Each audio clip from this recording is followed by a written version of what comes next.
všetky projekty alebo tú situáciu na trhu práce, ktorú sme začali rámcovať, tak spája jedno, že beží veľmi dobrá komunikácia medzi predstaviteľmi štátu a zamestnávateľov odborov a tá aktivita sa zliala prostredníctvom Aliancie sektorových rád aj k tomu, že rozsiahle kompetencie prechádzajú dneska práve na Alianciu. A to súvisí práve s prípravou pracovnej sily a možno z toho, aby sme sa pozreli na proces akreditácie vzdelávacích programov trošku inak, ako to bolo doteraz. A tu by som poprosil práve pána Klimanta, aby nám povedal, aké kompetencie v oblasti akreditácie vzdelávacích subjektov overovania kvalifikácií bude Aliancia sektorových rád mať. Ďakujem veľmi pekne, prajem príjemný dobrý deň všetkým aj ja. Aliancia sektorových rád je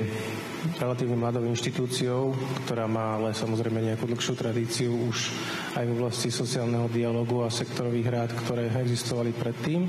Ale teraz sme to naozaj sa snažili inštitucionalizovať a postaviť na odbornosti jednotlivých sektorových rád, ktorých je 24 a pokrývajú všetky sektory národného hospodárstva. S tým súvisí samozrejme aj príprava kvalitnej pracovnej sily pre terajšie aj budúce povolania. A práve preto sme v priebehu tohto roku po diskusii s ministerstvom školstva pristúpili k tomu, že Aliancia sektorových rád preberie kompetencie v oblasti akreditácií vzdelávacích programov pre potreby trhu práce a takisto overovania vzdelávacích výstupov, takisto pre trh práce a postavíme to na možno trošku iných základoch. A postavíme to na spolupráci so sektorovými radami, ktoré Aliancia sektorových rád v januári, februári tohto roku konštituovala a ktoré majú dostatočne skúsených odborníkov tak, aby vedeli sa vyjadriť k tomu, že či ten daný vzdelávací program, ktorý nám vzdelávacia inštitúcia predloží na akreditáciu, má zmysel, má budúcnosť a obsahuje všetko to, čo naozaj ten trh práce v budúcnosti bude potrebovať a vedia tieto veci posúdiť a overiť prípadne na mieste. To je tá časť tých akreditácií vzdelávacích programov. Tak ako aj pán Lelovský povedal, máme tu veľmi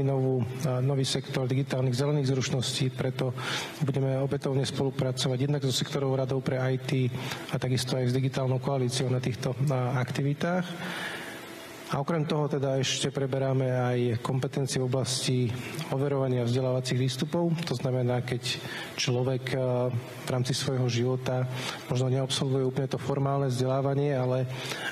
dlhé roky robí niečo, čo ho naplňa, v čom je dobrý a myslí si, že vie preukázať to svoje portfólio, tak príde na Alianciu sektorových rád a nechá si overiť tie svoje nazvem to vzdelávacie výstupy a to opätovne aj za účasti sektorových rád, ktoré sú odborné spôsobilé v tých jednotlivých sektoroch a môže dostať nejaký certifikát, papier alebo proste niečo, čím sa vie preukázať vo svojej profesnej praxi a vykonáva to ako keby absolvoval nejaké formálne vzdelávanie.